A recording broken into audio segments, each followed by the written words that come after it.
Family outing day. अल्हम्दुलिल्लाह ईद तो अब जाके पूरी हुई। आज मैं आपके साथ ये शेयर करने वाली हूँ कि एक औरत, एक हाउसवाइफ़ की जो स्ट्रेस भरी ज़िंदगी होती है, उसको आप किस तरह से रिलैक्स कर सकते हैं और ख़ुद को पुरसुकून रख सकते हैं। बहुत ही अच्छी-सी जगह का विज़िट आपको करवाऊँगी, फैमिली मस्ती होगी और आपको ये भी बताऊँगी कि एक हाउसवाइफ़ किस तरह से नो मेकअप लुक अचीव कर सकती है और बहुत ही डिसेंट सी लुक ले सकती है।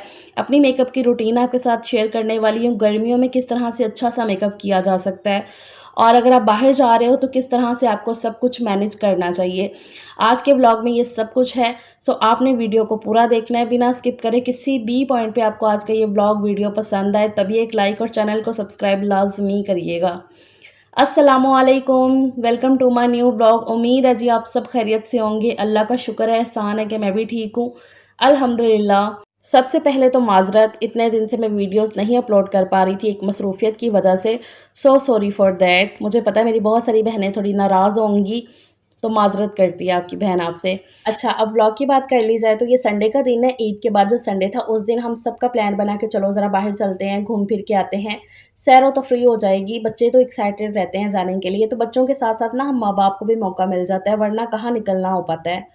तो बस फिर हमने डिसाइड कर लिया था कि आज के दिन चलते हैं और सबका ये था कि इकट्ठे होके जाएँगे ना तो ज़्यादा अच्छा लगेगा। इसलिए सिद्रा और रूज़ के साथ मैंने प्लान कर लिया था। अम्मी तो जाएँगी हमारे साथ ही। अब जाना हमने कहीं पे भी हो, सबसे पहली फ़िक्र यही होती है कि आके क्या खाया जाएगा, बच्चे क्या खाएँगे, किस तरह से मैनेज करना है खाना-पीना ये वो। तो उसके लिए फिर मैंने रात को ये डिसाइड किया कि मैं ऐसा करूँगी, बिरयानी बना लूँगी, तो अगर साथ लेकर जानी होगी तो वही चले जाएगी और घर आके भी ना खाई जाएगी। इसलिए सुबह उठते सार ही सबसे पहले मैंने चिकन को मैरिनेट कर दिया था, उसमें सारे मिर्च मसाले ऐड करके अभी सिर्फ़ इसका मसाला भुना है और पानी ऐड करके चावल डाल दिए। जब भी इस तरह से झटपट वाली बिरयानी बनानी हो तो मैं ये बना लेती हूँ।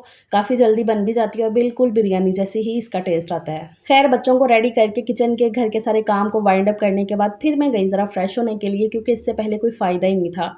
अपना नया वाला ये सूट पहन लिया मैंने, ये आपको काफ़ी पसंद आया था। अच्छा, यहाँ पर अब मैं मेकअप करूँगी, हल्का-फुल्का सा ही करूँगी, गर्मी है, लेकिन हाँ, उससे पहले अपनी स्किन को मैं लाज़मी प्रेप कर लेती हूँ। रूटीन में भी मैंने एलोवेरा जेल लाज़मी अप्लाई करना होता है, दिन में 2 दफ़ा, 4 दफ़ा, 5 दफ़ा, जब मैं फेस वॉश करती हूँ, लाज़मी अप्लाई कर लेती हूँ। इतना कुछ सुकून हो जाता है ना, स्किन काफ़ी नीट एंड क्लीन और ग्लोई हो जाती है। जिनकी मेरी तरह ऑयली स्किन है, उनको आए दिन पिंपल का भी काफ़ी इशू रहता है, तो गर्मी के टाइम पे जितना हो सके अपनी स्किन केयर किया करें।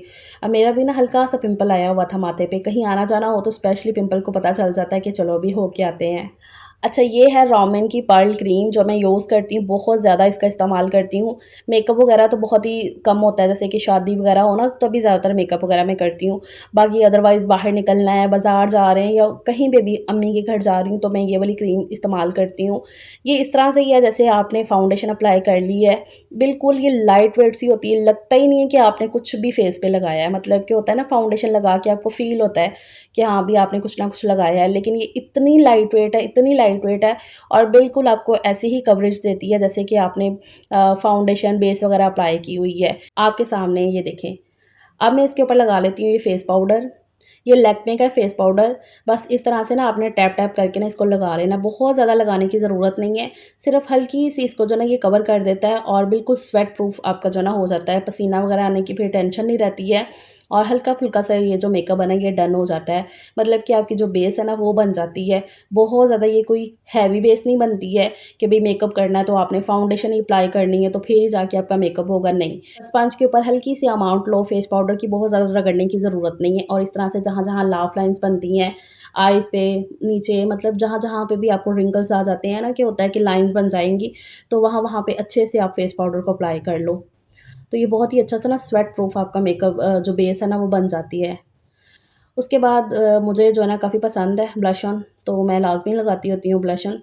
तो ये वाली अपनी मैंने किट निकाल ली है, इसमें से जो मेरा फ़ेवरेट कलर है ना ब्लश ऑन का वो ख़त्म ही हो गया। ऑलमोस्ट मेरा सारा ही मेकअप ना कहीं न कहीं ख़त्म हुआ है, रिन्यू करना है इंशाल्लाह मैंने जल्दी। ख़ैर, जब भी आप ब्रश से लगा रहे हो ना मेकअप वगैरह तो उसकी जो एक्स्ट्रा होता है ना, जैसे मेकअप एक्स्ट्रा होता है उसको डस्ट कर दिया करो। एकदम से ऐसे नहीं है कि आपने मेकअप को लगाया ब्रश के ऊपर और फ़ौरन से फेस पे लगाने लग गए, नहीं। उसको हल्का-सा ना ज़रा डस्ट कर लिया करो, उससे ये होता है कि जितना भी एक्स्ट्रा वाला मेकअप होता है ना वो उससे ज़रा रिमूव हो जाता है और फिर बहुत ही सॉफ्ट सी लुक निकल के आती है फेस पे। इस तरह से ना मैं क्या करती हूँ, ब्लश ऑन के साथ ही ना आइज़ पे भी वही वाला जो ब्रश है ना वो इस तरह से बस फेर लिया तो बहुत ही हल्की-सी जैसे लुक चेंज हो जाती है आपके सामने। अभी मैंने एक आँख पे करके दिखाया था, तो वही वाले ब्लश ऑन को ना मतलब मैं आँखों की तरफ ले जाती हूँ। अच्छा, उसके बाद आ गई लिपस्टिक की बारी। बस ये मेरा जो मेकअप है ना ऐसे डन हो जाता है। लिपस्टिक ये वाली मेरी मोस्ट फ़ेवरेट है और एक स्विस मिस की है, एक मेडोरा की है। तो ये 3 लिपस्टिक हैं जो कि ख़त्म ही हुई हैं। मैंने बताया ना मेरा मेकअप बस ख़त्म ही हुआ है, बस सारा मुझे चेंज करना है इंशाल्लाह। इस लिपस्टिक में एक शॉकिंग पिंक कलर था, एक लाइट पर्पल और एक मैरून कलर।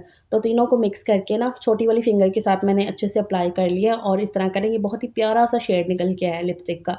जब भी आपने इस तरह से हल्का-फुल्का सा मेकअप करना हो ना, तो लिपस्टिक को ज़रा थोड़ा-सा डार्क कर लिया करो। ये हम हाउसवाइफ़ के लिए ना काफ़ी अच्छा तरीका है, बहुत ही प्यारी, डिसेंट सी, सॉफ्ट सी लुक निकल के आती है।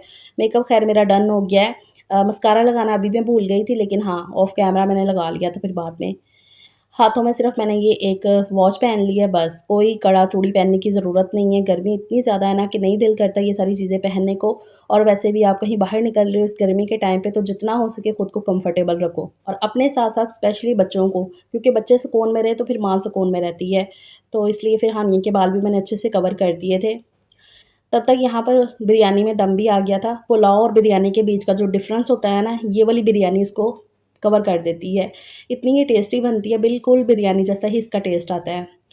तो जो फ्राई प्याज़ थे ना, वो भी मैंने ऊपर फैला दिए थे दम लगाते हुए और साथ में फूड कलर ऐड कर दिया था। तो लुक भी ऐसी निकल के आ रही थी। अब बिरयानी बन तो गई थी, तो मैंने कहा क्यों ना 2-3 डब्बे पैक कर लिए जाएँ साथ में, लेकर जाने के लिए। बच्चे भी खा पी लेंगे और मैंने भी सुबह से नाश्ते में बस हल्का-फुल्का सा ही खाया हुआ था। तो मैंने कहा घर के कामों के बीच में ना इतना नहीं पता चलता, लेकिन हाँ, जब आराम से बैठो ना फिर फ़ील होता है कि नहीं भूख लगी हुई है। तो मैंने कहा उसके लिए चलो हो जाएँगे। वैसे स्लिंग को नहीं इतना पसंद है कि बाहर आउटिंग पे निकल रहे हो तो इस तरह से ना पका-वका के निकलो। तो उन्हें होता है कि बाहर जा रहे हैं तो बाहर से कुछ खा पी लेंगे, कहाँ उठाते फिरो ना ये सारा सामान। और अरूसिदा ने भी कहा था कि हम घर से नाश्ता वगैरह करके निकलेंगे तो नहीं इतना खाना-पीना होगा। लेकिन मुझे ये था कि भी बच्चे हैं साथ में ना, तो फिर ये सारा कुछ ना प्लान करके निकलो तो सही है। अपने बालों को मैंने ना इस तरह से पूरा कवर कर दिया था ताकि जितना मैं कंफर्टेबल रह सकूँ ना उतना सही है। तो मैंने दरमियान की मांग निकाल के साइडों से ऐसे ट्विस्ट करके पीछे सिर्फ़ ऐसे क्लचर लगा दिया था। तो इस तरह से ये मेरा पूरा गेटअप है। अब यहाँ पर ये सारी चीज़ों को मैं पैक कर लेती हूँ क्योंकि बस अब निकलना है। 2:30 बज गए थे हमें घर पे ही। हालाँकि हमने प्लान किया था कि 2 बजे तक तो एटलीस्ट निकल जाएँगे ताकि अच्छे तरीके से ना टाइम स्पेंड कर सकें। अच्छा, यहाँ पर अभी मैं ये पैक कर लेती हूँ, पानी की बॉटल्स हैं और साथ में ये बिरयानी है डब्बे। डब्बों में ना ये कैरी करना ज़रा ईज़ी रह जाता है, इससे पहले भी ना 1-2 दफ़ा हमने इसी तरह से किया था। तो डब्बों को कैरी करना ज़रा आसान होता है, बजाए इसके कि पतीले में भर के लेकर जाओ ना, तो वो ज़रा थोड़ा-सा मुश्किल हो जाता है। इस तरह से एक डब्बा निकालो, जिसने भी कुछ खाना है ना, तो वो बस खाया-पिया और वापस से फिर वैसे भी रख दो। तो स्पून्स वगैरह मैंने रख लिए थे और पानी की बॉटल तो लाज़मी। आजकल आप कहीं पे भी निकल रहे हो, अदरवाइज़ भी बच्चे हैं साथ में, नहीं हैं साथ में, तो लाज़मी अपने लिए भी पानी की बोतल लाज़मी रख लिया करें। बच्चे माशाल्लाह से तैयार तीनों और अम्मी भी आ गए थे, तो बस अब निकलते हैं। निकल आए हैं बल्कि घर से। जाते-जाते हमने कहा कि चलो बच्चों के लिए खाने-पीने के लिए ना चुटर-पुटर उनका जो सामान रहता है। अच्छा, जब मैं चुटर-पुटर कहती हूँ, मेरी बहुत सारी बहनें हँसती हैं कि आप ये चुटर-पुटर क्या? तो अक्सर होता है ना घर में आप कुछ वर्ड्स ऐसे बोलते हो, तो मैं बच्चों की चीज़ों को ना चुटर-पुटर बोल देती हूँ। ख़ैर वहाँ से हमने फिर लिया तो नहीं था क्योंकि हमने ये सोचा कि वहाँ पे जाके ना कोल्ड ड्रिंक्स वग़ैरह गर्म हो जाएँगी, तो बेहतर ये कि वहीं से ले लेंगे। हम आए हैं रेस कोर्स ज़ैलानी पार्क, लाहौर का काफ़ी फ़ेमस है रेस कोर्स। तो यहाँ पर आके हमें पता चला कि भई यहाँ पर जितने भी स्टॉल्स वग़ैरह लगते थे वो तो इस बार लगे ही नहीं हैं, ना झूले वग़ैरह लग सके हैं, मतलब कि वो कुछ भी नहीं लगा है। बिल्कुल खाली पार्क है, बस इसी में घूमो-फिरो। ख़ैर आके ज़रा थोड़ी-सी डिसअपॉइंटमेंट तो हुई क्योंकि झूले वग़ैरह नहीं थे। अब बच्चे आए भी इस वजह से थे क्योंकि पहले हमने ये कहा था कि फोर्ट्रेस चलते हैं, जॉयलैंड। लेकिन वहाँ पे क्या है ना कि सिर्फ़ जाके आप बच्चों को ही एन्जॉय करवा सकते हो। इस बार मेरा और सलीम का झूले वग़ैरह लेने का इतना मूड नहीं था। तो फिर ये कि मुश्किल हो जाना था। मैंने कहा अब हम वहाँ पे क्या करेंगे, सिर्फ़ बच्चों को झूले ही दिलवाएँगे जाके, और वैसे भी इन ईद के दिनों में जाना ना वहाँ पे ज़रा थोड़ा-सा वो रहता है, ये जॉयलैंड में बहुत ज़्यादा रश होता है अदरवाइज़ भी। तो फिर मैंने कहा अब तो जाके ना कोई फ़ायदा नहीं, वही बात है धक्के खाने वाली ना कि बच्चों को एन्जॉय करवाएँगे भी तो कितना, और वैसे भी इनको जब भी लेकर जाते हैं ना हम वही वो बैंड वग़ैरह दिलवा देते हैं, तो फिर ये अच्छे से रज के झूले ले लेते हैं वहाँ पे। इसलिए हमने फिर इधर का प्लान किया था कि यहाँ पे झूले भी होंगे, बच्चे एन्जॉय कर लेंगे अपने झूले वग़ैरह पे और हम जो है ना अपना ज़रा मस्ती वग़ैरह कर लेंगे। लेकिन यहाँ पे आके ज़रा डिसअपॉइंटमेंट तो हुई देख के, ज़ाहिर-सी बात है, लेकिन फिर यही सोचा कि मुँह नहीं फुलाना, एन्जॉय करना है जैसे भी है, इस तरह से नहीं करना है। तो धूप काफ़ी थी, लेकिन ये है कि अम्मी ने बड़ी अच्छी-सी जगह ढूँढ ली थी, वो टेबल सा एक, तो उस पे बैठ गए थे हम, और वही बात हुई आते सार ही मुझे ज़रा ना थोड़ी-सी भूख लग गई थी। तो फिर मैंने थोड़े से चावल खाए, मैंने कहा टेस्ट भी तो करूँ ना किस तरह के बने हैं। तो बाकी ये पूरी पार्क तो खाली है, वरना इस यहाँ पर पूरे झूले लगे होते हैं। अम्मी को अब घूमना था पूरा। अम्मी फर्स्ट टाइम आई हैं, उन्होंने इससे पहले नहीं देखा हुआ ना। अम्मी नहीं निकलते हैं ज़्यादातर बाहर ना, क्योंकि बार-बार उसको देखना, तो वैसे भी उनकी इतनी आदत नहीं है बाहर निकलने की। तो इस बार हम लेकर गए थे ज़बरदस्ती कि नहीं आप भी चलो, ज़रा अच्छा लगेगा। घर में ही रह के ना इंसान ज़रा थोड़ा-सा फेड अप हो जाता है, ये हकीकत बात है। क्योंकि घरदारी ज़िम्मेदारियाँ हर एक चीज़, मतलब वही एक रूटीन कि भई उठो, सुबह बच्चों को नाश्ता दो, घर के काम-काज करना, खाने का ये टाइम हो गया, अब ये रोटी का टाइम हो गया, इस तरह से करके ना एक वही रूटीन को फ़ॉलो करते-करते ना दिमाग ऐसे सुन्न-सा पड़ जाता है। फिर लगता है कि नहीं यार, थोड़ा-सा चेंज आना चाहिए रूटीन में ना, स्पेशली हम हाउसवाइफ़ के, क्योंकि मर्द हज़रात तो चाहे अपने किसी काम के लिए निकले, वो निकल ही जाते हैं। सिर्फ़ औरतें ही होती हैं जो घर में रह के सिर्फ़ घरदारी, बच्चों को सँभालना, ये करना, वो करना, सिर्फ़ घर के काम ही उन्होंने करने होते हैं। तो उनके लिए ये सारी चीज़ें बहुत ज़रूरी हो जाती हैं, उनके दिमागी सुकून के लिए, उनकी हेल्थ के लिए, उनकी मेंटली हेल्थ के लिए ना, ये चीज़ें बहुत ही सुकूनदायक होती हैं कि आप बाहर निकलो, जाओ, ज़रा थोड़ी ग्रीनरी देखो और अपना पूरा एक जो दिन है ना स्पेंड करो अच्छे तरीके से, तो बड़ा अच्छा लगता है ऐसे बच्चों के साथ बच्चा बन के। ये फुटबॉल के साथ खेल के ना हमने खूब एन्जॉय किया और आज ऐसा फ़ील किया कि नहीं भी इस तरह का एक दिन होना चाहिए, चाहे महीने में हो जाए, 10 दिन में हो जाए या 2 महीने में हो जाए। लेकिन हाँ, इस तरह से एक टाइम, एक दिन निकालना चाहिए अपने लिए, जिसमें आप सब कुछ परेशानियों को भूल के साइड पे करके, तो बस एक अच्छा-सा टाइम एन्जॉय करो। और फिर जब फैमिली आउटिंग हो तो फिर और ही ज़्यादा सुकून हो जाता है, ऐसे मज़ा आ जाता है एक-दूसरे के साथ टाइम स्पेंड करके, बिल्कुल क्वालिटी टाइम होता है। जब एक-दूसरे के साथ आप बातें कर रहे हो, बिल्कुल रिलैक्स हो, कोई ज़िम्मेदारी नहीं है घर की कि हाँ भई, चूल्हा जल रहा है, हांडी पक रही है, खाना बनाना है, अब मुझे हाँ, ये करना है, वो करना है। मतलब इन सारी चीज़ों से ना एटलीस्ट 4-5 घंटे के लिए आप बिल्कुल रिलैक्स हो जाते हो, दिली सुकून होता है, माइंड ऐसे फ्रेश हो जाता है। अब 2-4 दिन की रिलैक्सेशन मिल जाए तो और ज़्यादा अच्छा है, लेकिन हाँ, जितना मिल जाए ना उस पे अल्लाह का लाखों करोड़ों बार शुक्र अदा करो। अल्लाह का शुक्र है, बहुत अच्छे से हमने टाइम स्पेंड कर लिया, बस अब शाम हो गई थी, अब वापस जाने की हम तैयारी कर रहे थे कि बस अब निकलते हैं। तो जाते-जाते सबने कहा कि एक राउंड तो हमने पूरा लगाया नहीं, वो लगा लें। तो फिर गाड़ी पे बैठ गए थे सब, क्योंकि चलने की ना अब इतनी हिम्मत नहीं रही थी। तो ये देखिए मेरा मेकअप अभी भी ना एज़ इट इज़ ही लग रहा है, बस लिपस्टिक हल्की-सी कम हो गई थी। चलो फिर अपना ख़्याल रखिएगा, टेक केयर। बाय।